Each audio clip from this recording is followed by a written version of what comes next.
Les premières églises afro-américaines sont apparues dans le dernier quart du XVIIIe siècle. Et avec cette logique de séparation par la couleur, est apparu également donc un premier clergé de couleur qui s'est considérablement développé au cours du XIXe siècle. Le premier pasteur afro-américain, c'est George Liles, un baptiste qui a été ordonné en 1775. Et donc ces pasteurs afro-américains très politisés, à l'image du chant religieux américain à cette époque, vont très vite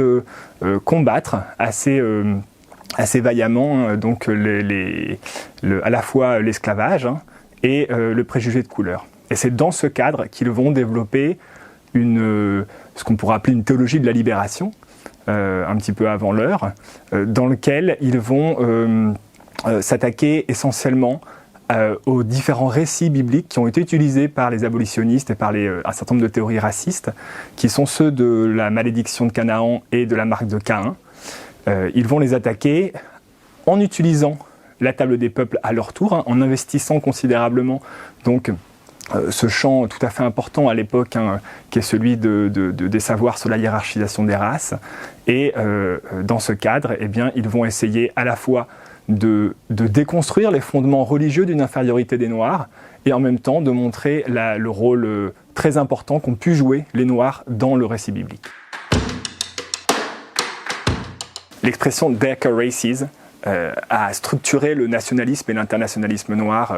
aux États-Unis au XIXe, au XXe siècle. La définition qui est la plus souvent utilisée, c'est l'idée donc c'est l'ensemble des races asservies qui se réunissent par un même stigmate.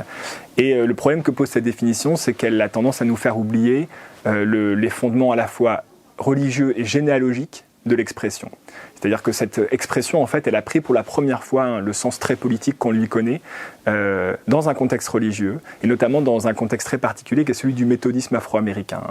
La première fois qu'elle est utilisée dans ce sens-là, c'est en 1893, on est au Parlement mondial des religions, qui a lieu donc, dans le cadre de l'exposition universelle de Chicago.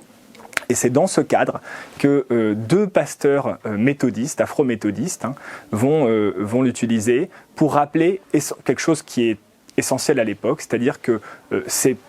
races asservies sont unies certes par des intérêts communs, certes par un stigmate qu'elles partagent, mais également par une généalogie commune qui serait celle de Cham et une terre d'origine commune qui serait l'Égypte biblique. Dans une Amérique chrétienne dominée par le monogénisme, le phénotype d'Adam et Ève a très vite été utilisé comme une ressource clé dès la seconde moitié du XVIIIe siècle dans les différentes théories sur l'égalité ou sur les hiérarchies entre les races. Et les pasteurs africains-américains, essentiellement dans le méthodisme, vont également utiliser cette ressource pour proclamer l'égalité des races ou même dans certains cas la supériorité de la race noire. Les premiers pasteurs africains-américains dans la première moitié du XIXe vont essentiellement s'appuyer sur la vieille théorie du père Labat, cette théorie qui faisait d'Adam et Ève donc des rouges, donc de la couleur de la terre d'Éden,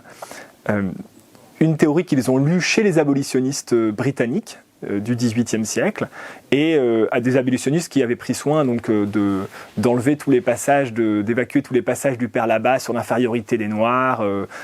qui utilisaient notamment le passage de la marque de Caïn. Dans la deuxième moitié du XIXe siècle, les pasteurs africains-américains vont cette fois développer un certain nombre de théories nouvelles sur l'origine noire de l'humanité. Alors c'est une théorie qui est pas propre au champ religieux africain-américain, qui est plus ancienne, qui existe depuis le XVIIIe siècle, qu'on retrouve notamment chez un certain nombre de médecins au XVIIIe siècle, comme le Hollandais Petrus Camper ou l'Écossais John Hunter. À la fin du XIXe siècle, cette idée de l'origine noire de l'humanité est vraiment devenue déjà dominante dans le champ religieux africain-américain. L'un des témoignages donc, de cette théorie et de la manière dont elle domine dans le champ religieux africain-américain, c'est précisément le discours tenu par l'évêque Turner, évêque de l'AME Church, en 1893, dans lequel il va affirmer très clairement le fait que Adam et Ève étaient noirs de peau, Alors évidemment, je vous l'ai dit, le discours n'est pas nouveau, mais la presse va largement faire écho de ce discours en insistant sur le fait qu'il ne s'agit plus cette fois d'un pasteur marginalisé, mais bien du religieux afro-américain le plus éloquent et le plus instruit de l'Amérique.